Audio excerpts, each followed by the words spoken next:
참 여러분 앞서도 제가 잠깐 말씀드렸습니다만은 좀 너무 한국에서 안타까운 사건이 일어나서 참 마음이 무겁습니다. 저도 20대 자녀를 키우는 부모의 입장으로서 그 부모들의 통곡이 참 너무 마음이 아프고 안타깝고 참 인생이 어떨 때 보면 너무 한순간이에요. 너무 한순간입니다. 너무 한순간이라는 생각이 들고 또 하나님께서 어떤 방법으로 어떻게 또 사람을 불러가시는지 우리는 잘 알 수 없는데 저는 이런 일들을 겪을 때마다 마지막까지 우리가 하나님 앞에서 참 온전한 모습, 바른 모습, 하나님이 기뻐하는 모습으로 살아야 되겠다. 내가 언제 하나님께서 부르시더라도 오늘 당장 부르시더라도 내일 부르시더라도 그날 그 순간까지 정말 부끄럽지 않고 하나님 앞에 칭찬받을 만한 모습으로 살아야 되겠다 하는 생각을 많이 갖게 됩니다. 여러분들도 정말 주님 앞에서는 그날까지 은혜 가운데 사시고 하나님의 기쁨이 되는 그런 여러분들이 다 되시길 소망합니다. 자, 오늘 예수님의 제자 세 번째 야고보에 대해서 말씀을 전하려고 합니다. 우리가 첫 번째 베드로, 안드레, 그 다음에 야고보, 베드로, 안드레, 세베대 아들 야고보, 요한, 빌립, 바돌로메, 도마, 마테, 알페 이렇게 12명의 제자가 있는데 12명의 제자를 나열할 때 보면 베드로가 제일 먼저 나오고 그 다음에 그 형제 안드레가 나오고 그 다음에 세베대 아들 야고보가 나옵니다. 왜 야고보는 그 아버지 이름을 앞에다 붙였을까? 세베대 아들이라 했을까? 예수님의 제자 가운데 야고보가 2명이 있어서 그렇습니다. 베드로, 안드레, 세베대 아들 야고보, 요한, 빌립, 바돌로메, 도마, 마테, 알페의 아들 야고보. 알페의 아들 야고보가 있고 세베대 아들 야고보가 있기 때문에 그 두 사람을 구별하기 위해서 이름이 똑같은데 구별하기 위해서 이렇게 나누어 놨습니다. 신약 성경에는 야고보라고 하는 그 이름의 중요 인물이 3명이 나옵니다. 중요 인물입니다. 여러분 야고보가 영어로 제임스 아닙니까? 제임스. 미국에도 제임스라는 이름이 얼마나 많습니까? 제임스만 모아놔도 막 정말 수천 명이 될지도 모르겠어요. 제임스가 많은데 이 야고보인데 중요 인물, 신약의 중요 인물이 3명이 나옵니다. 첫 번째 야고보는 세베대 아들 야고보도 아니고 알페 아들 야고보도 아니고 요셉의 아들 야고보이죠. 예수님의 친형제입니다. 예수님의 친동생 야고보가 있어요. 예수님의 그 12제자 가운데는 속하지는 않습니다. 그러나 예수님이 부활하시고 나서 예수를 믿고 예수를 잘 믿게 되고 이 초대교회의 예루살렘 공의회의 의장이 됩니다. 그만큼 굉장히 권위 있는 사람이 이 야고보고 우리 신약 성경에 보면 야고보서 있지 않습니까? 야고보서. 이 야고보서를 기록한 저자가 예수님의 동생 야고보라는 사실입니다. 자, 두 번째로 예수님의 제자 야고보 2명이 있어요. 또 똑같은 야고보 2명인데 한 사람은 세베대의 아들이고 한 사람은 알페의 아들입니다. 이 두 사람이 이제 아버지가 물론 틀리고 이름은 똑같습니다. 그런데 오늘 우리가 보게 될 사람은 세베대의 아들 야고보예요. 세베대의 아들 야고보인데 야고보의 동생은 또 누가 있느냐면 요한이 있어요. 요한도 예수님의 제자입니다. 그리고 이 요한이 요한복음을 기록한 사람이 바로 세베대의 아들이면서 야고보의 동생인 요한이에요. 그러니까 여러분 베드로, 안드레, 세베대 아들 야고보, 요한 요 4명은요. 2명이 형제예요. 베드로하고 안드레가 형제고 그다음에 야고보와 요한이 또 형제고 이렇게 예수님의 12제자 가운데 형제는 이렇게 두 부류입니다. 두 부류가 있고요. 나중에 보면 이제 알페의 아들 야고보도 이렇게 있습니다. 오늘 우리가 볼 사람은 세베대의 아들 야고보이면서 요한의 친형, 요한복음을 기록한 요한의 친형 야고보에 대해서 우리가 한번 살펴보고자 합니다. 우리나라도 이름이 비슷한 사람이 사실 많지 않습니까? 많은데 성경에도 비슷한 이름, 요한이라는 이름도 많고요, 야고보라는 이름도 많고 굉장히 많이 있습니다.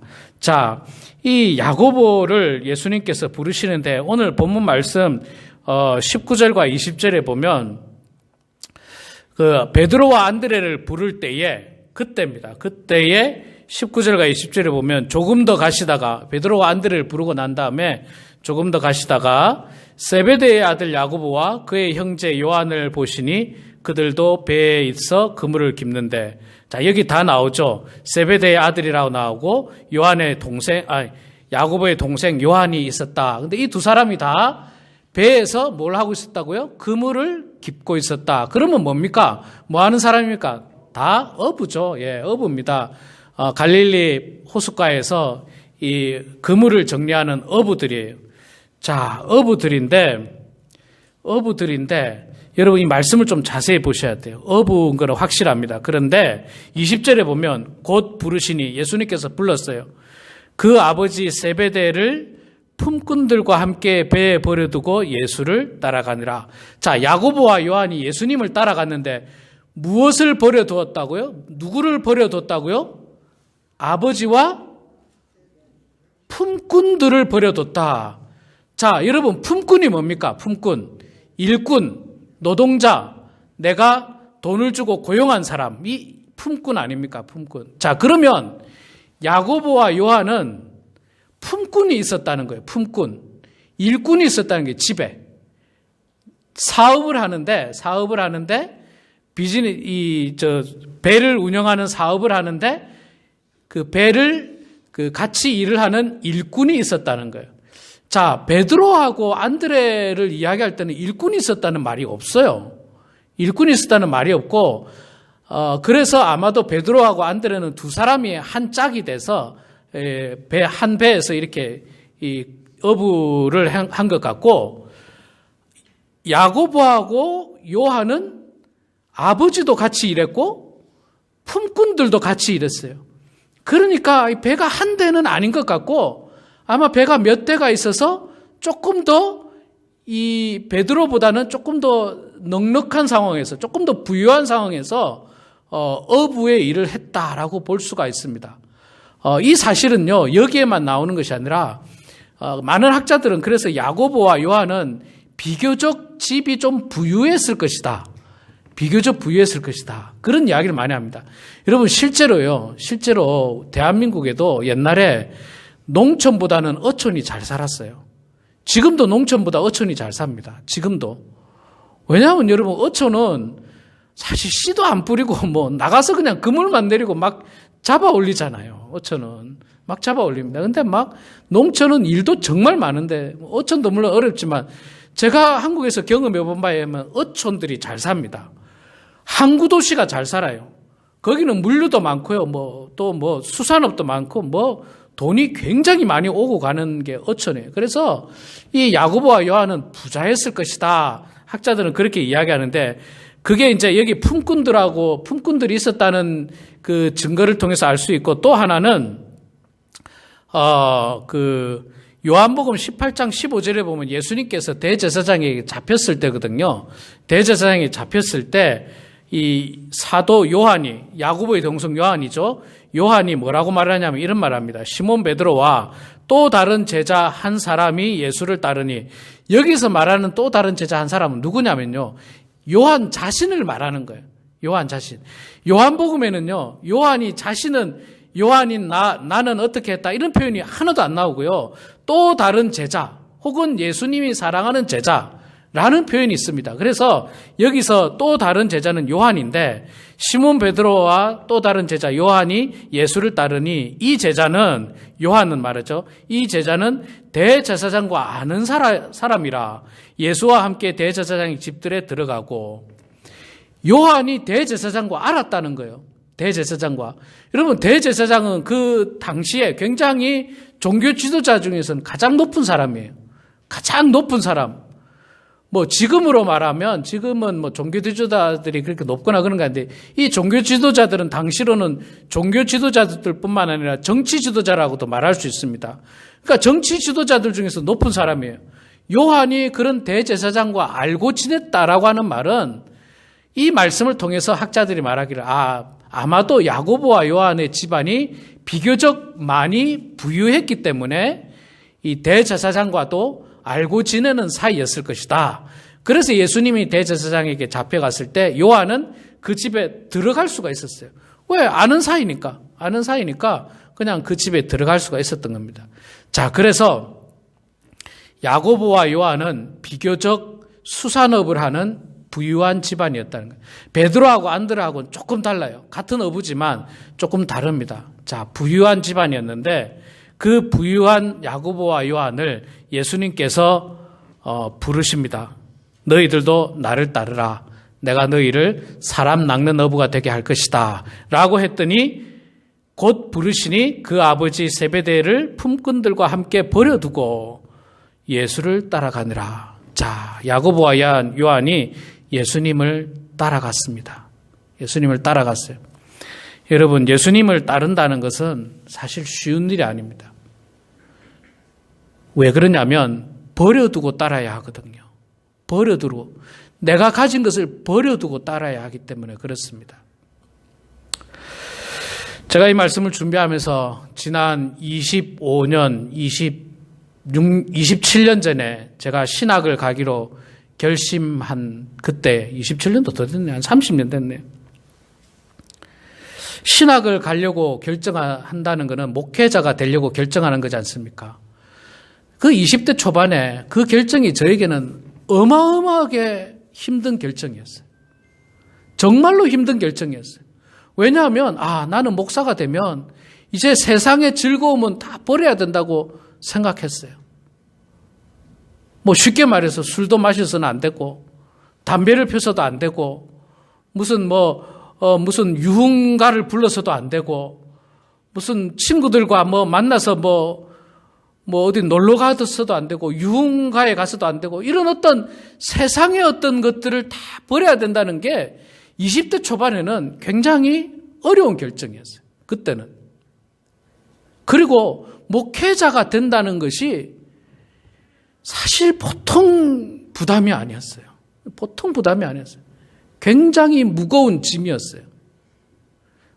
오랜 시간 기도하고 버텨보고 도망가 보려고 애써보고 그러다가 결국은 예수를 따르기로 하고 신학교를 가고 목사가 되기로 결심하고 목사 안수를 받고 지금까지 오게 되었는데 참 결과적으로 보면 감사한 일이지만 그 당시로는 굉장히 어려운 결정이었어요. 자, 야고보와 요한이 지금 아버지를 버려두고 품꾼을 버려두고 예수님을 쫓았는데 여러분, 비교적 부유한 사람이 자신의 것을 버려두고 예수님을 쫓는다는 게 어렵습니다. 가난한 사람은요, 그래도 조금 쉬워요. 부유한 사람보다 쉬워요. 이거는요, 제가 한 말이 아니라 예수님이 하신 말씀이에요. 부자 청년이 예수님을 만나러 갔잖아요. 예수님, 어떻게 하면 내가 영생을 얻고 예수님을 따를 수 있겠습니까? 그랬더니 예수님께서 네가 가진 재물을 사람들에게 나눠주고 나를 따르라. 부자 청년이 아이고 내가 가진 재물이 너무 많거든요. 이거 버릴 수가 없는 거예요. 이거 버릴 수가 없어요. 그래서 고민하고 그냥 돌아갔어요. 그때 예수님께서 무슨 말씀하십니까? 부자가 천국에 들어가는 것이 낙타가 바늘귀에 들어가는 것만큼 어렵다라고 이야기했어요.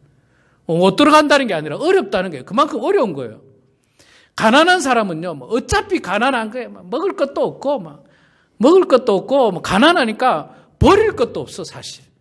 가난한데 뭐 버릴 게 있습니까? 그냥 가면 돼. 예수님을 따를 수 있어요. 그런데 부자들은 버릴 게 많아. 버려야 될 게 많아요.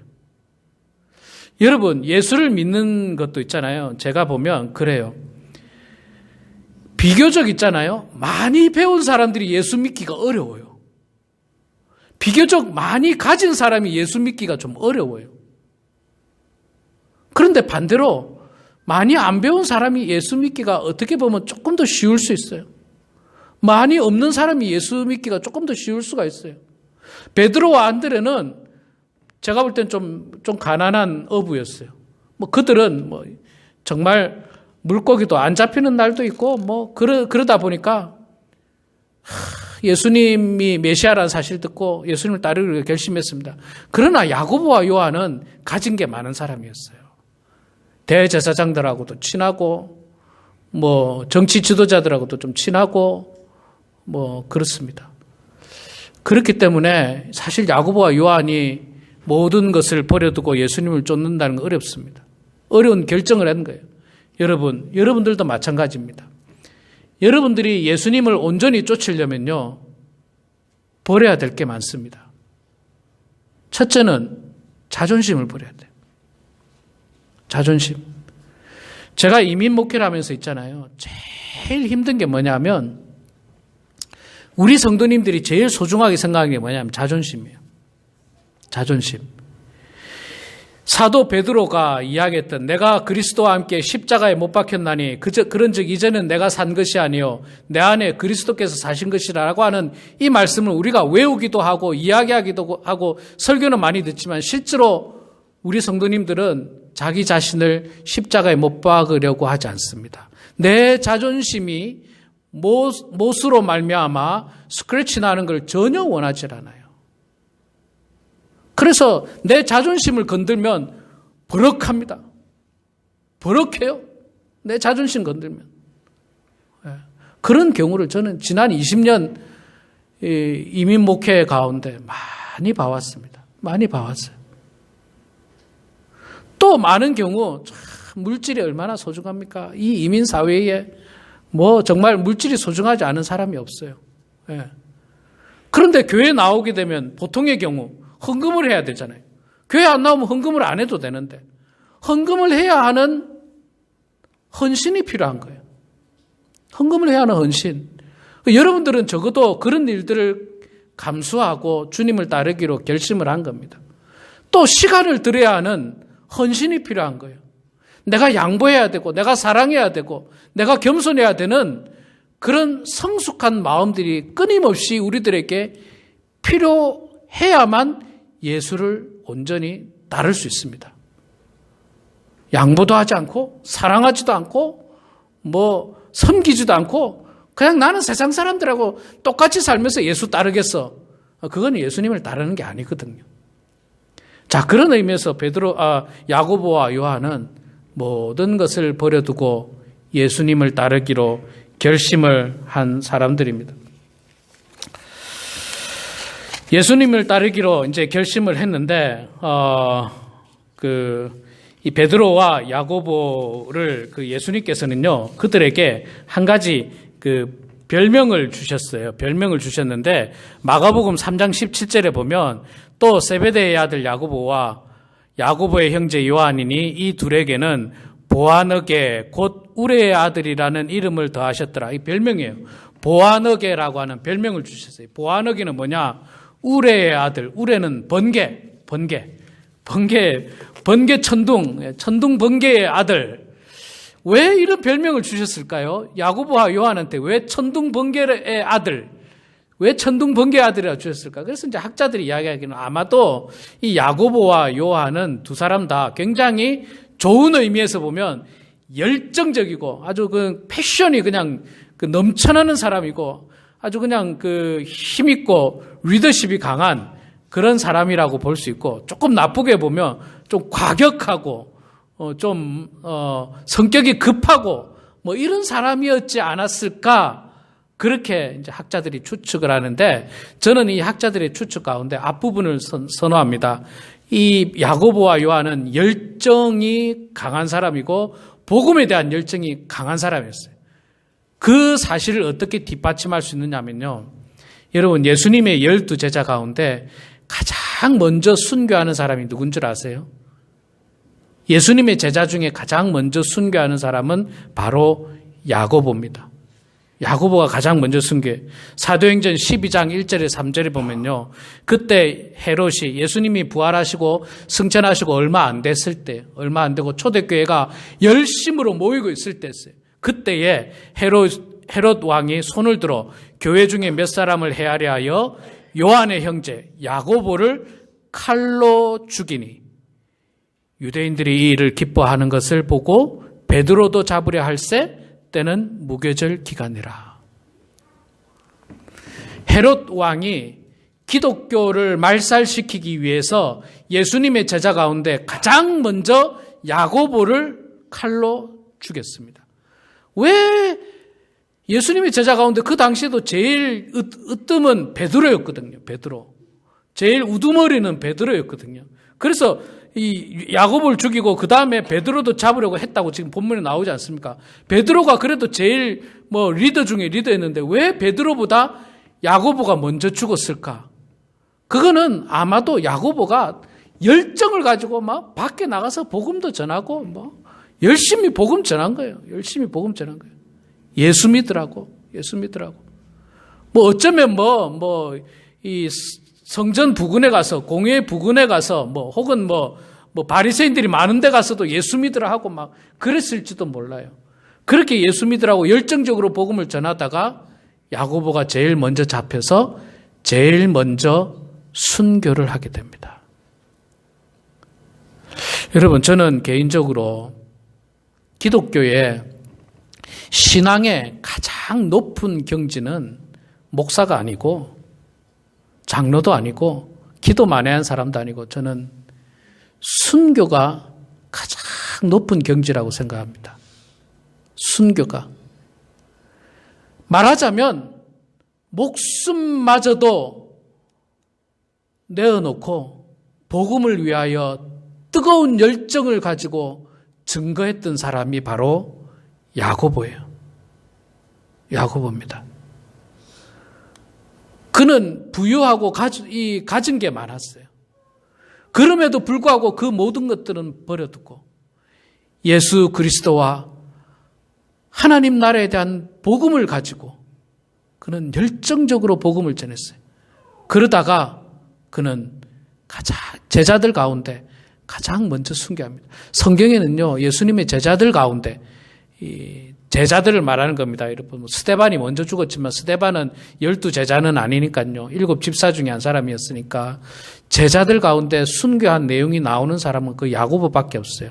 나머지 사람들은 한참 후에 순교를 당하기 때문에 성경에 기록이 잘 안 되었습니다. 기록이 안 되고 야고보가 이렇게 기록이 됐다는 건 비교적 굉장히 빠른 시일에 예수님이 부활하시고 얼마 안 돼서 그는 순교를 한 거예요. 그만큼 열정이 뛰어난 사람이었어요. 정말 훌륭한 사람이었어요. 여러분, 그렇다고 또 야고보가 정말 엄청 훌륭하고 그는 전혀 흠이 없는가? 야고보에게도 흠은 있었어요. 야고보에도 흠은 있었어요. 여러분, 사람은 누구나 흠이 있습니다. 베드로도 여러분 우리 그때 보셨잖아요. 예수님 바로 눈앞에서 닭 울기 전에 3번 부인했잖아요.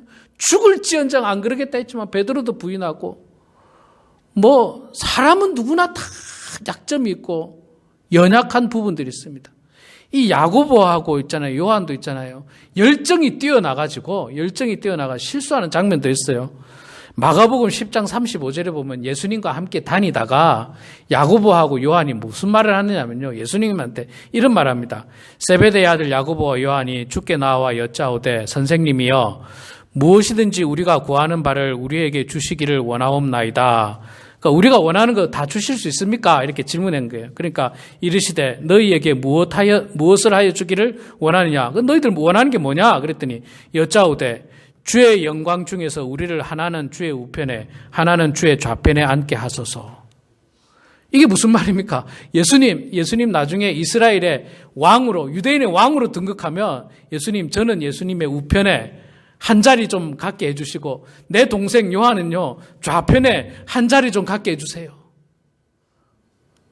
자리 싸움하고 있었어요. 여러분, 이 말씀 다음에 무슨 일이 일어나는지 압니까? 이 말씀을 듣고 있던, 이 이야기를 듣고 있던 다른 제자들이 어떻게 하겠습니까? 화가 나는 거예요. 시기 질투하는 거예요. 이게 무슨 말이냐, 이게. 아니, 그래도 야고보가 말이야. 무슨 저런 말을 하고 있어. 이 제자들 가운데 시기 분쟁이 일어나요. 그 단초를 지금 야고보와 요한이 제공하고 있어요. 그러니까 제가 말씀드린 건 뭐냐면, 야고보와 요한도 부족한 부분이 있었어요. 그럼에도 불구하고 그들은 마지막에 예수님을 위해서, 하나님 나라를 위해서, 복음을 위해서 뜨거운 열정 가지고 목숨까지도 내걸었던 훌륭한 사람입니다. 여러분, 지나고 생각해 보면요, 올 한 해도 저에게 참 부족한 점이 많았습니다. 부끄러운 점들이 많았어요. 야고보와 요한처럼 정말 숨기고 싶은 일들이 있었습니다. 그러나 여러분, 그런 야고보와 요한을 예수님께서는 책망하지 아니하시고 끊임없이 그들을 긍휼히 여기시고 불쌍히 여기시고 사랑하시고 제자로 삼아주시고 그들에게 끝까지 복음을 가르쳤습니다. 그리고 났더니 예수님이 부활하시고 나서 야고보와 요한이 성령을 받고 이제 그 다음에는 자리 싸움하는 사람이 아니고 뭐 주의 우편에 주의 좌편에 한 자리 해달라는 사람이 아니고 자신의 목숨을 주님께 드린 거예요. 자신의 목숨을 주님께 드린 거예요. 만약에 이때 예수님이 야고보와 요한한테 너희들이 무슨 엉뚱한 소리를 하느냐, 어리석은 녀석들, 너희들 제자에서 떠나, 이래서 만약에 쫓아버렸다면 예수님의 제자가 그렇게 훌륭한 제자가 될 수 없었던 거예요. 순교도 없었던 거예요. 그러나 예수님은 그러지 않으셨어요. 인간의 연약함을 아신 거예요. 인간의 연약함을 아신 겁니다. 여러분, 저는 야고보와 요한에 비하면 정말 조족지혈입니다. 조족지혈. 정말 부족한 종입니다. 저에게도 허물이 많았었고 올 한 해, 오늘이 이제 우리가 22년도 마지막 회개연도를 마무리하는데 참 저에게 부족한 점이 많았고 허물도 많았음을 제가 고백합니다. 여러분 너그럽게 용서하시고요. 앞으로도 목사인 제가 목회를 잘 할 수 있도록 정말 사도 야고보처럼 주님 나라를 위하여 주님의 몸된 교회를 위하여 목숨마저도 드릴 수 있을 만큼 귀한 사역자로 성장할 수 있도록 여러분 기도해 주시고 사랑해 주시고 긍휼히 여겨주시고 그러면은 또 이렇게 훌륭하게 변할 수도 있지 않겠습니까? 여러분 오늘 이 말씀을 기억하시면서 저뿐만 아니라 여러분들도 마찬가지입니다. 여러분들도 완전하지는 않을 거예요. 여러분들에게도 하나님 앞에 내어드리기 부끄러운 부분들이 있을 거예요. 한 자리 차지하고 싶었고 혹은 내 이름이 드러나고 싶었고 하나님에게 드러내기 부끄러운 부분도 있었을 겁니다. 그러나 여러분 그거 하나님께서 다 용서하십니다. 다 긍휼히 여겨주십니다. 덮어주십니다. 그리고 우리를 위해서 격려하고 위로하십니다. 우리 사랑하는 성도 여러분, 오늘 이 야고보의 모습이 우리의 모습이라고 생각하시고 정말 우리 주님 앞에 서는 그날까지 최선을 다해서 복음을 전하고 내가 가진 것을 버려둘지언정 결국 야고보가 자신의 목숨마저도 버려두고 주님을 섬겼던 것처럼 우리 모두도 그리스도 예수의 장성한 분량에 이르기까지 주님을 의지하고 사랑하는 주님을 섬기는 우리 모두가 되게 주의 이름으로 축원합니다. 기도하겠습니다. 사랑의 아버지 하나님 은혜를 감사합니다. 저희들을 주님 사랑하여 주셔서 오늘도 거룩한 주일 주님 전에 나와 예배드리게 하시니 감사합니다. 사도 야고보의 훌륭한 인생을 바라보며 하나님 우리가 가진 것 버려두고 주님을 따르는 저희들 되게 하여 주시고 우리의 허물마저도 용서하시고 사랑하시고 품어주시는 주님을 바라보며 끝까지 복음을 위하여 헌신하는 주의 성도들 되게 하여 주시옵소서. 감사드리며 예수님의 이름으로 기도드리옵나이다. 아멘.